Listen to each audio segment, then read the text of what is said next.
One evening, Percy arrived home at the sheds.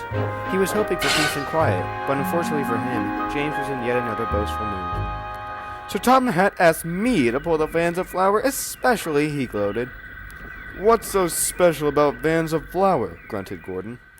"It's the bakery's biggest order ever, that's what," said James smugly.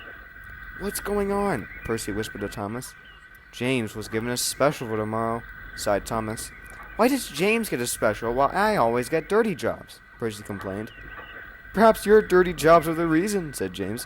"I wouldn't think the bakers would want you getting any soot and grime mixed with their flour." "Pah!" huffed Percy, and went to sleep. Next morning, Percy was in the yard shunting.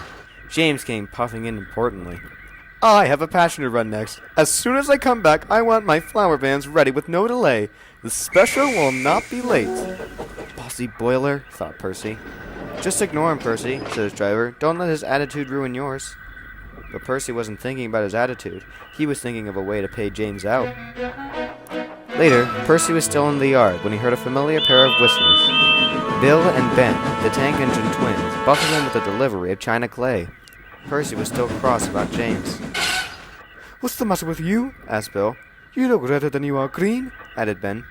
Percy explained about James. "Typical big engines," said Bill. "Always think they can push us around," complained Ben. The twins looked at each other and smirked. "You should play a trick to get back at him," they said.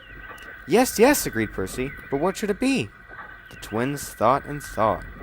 "I know," said Ben at last. "Hide the vans so he has to fetch them himself." "What a good idea," replied Percy. "Thank you, twins." And Bill and Ben, content with their good deed, scampered off for home. Percy came along 2 vans with faded paint being loaded. The men were just loading the last sacks of flour. "Please be careful," said the foreman. "These vans are old."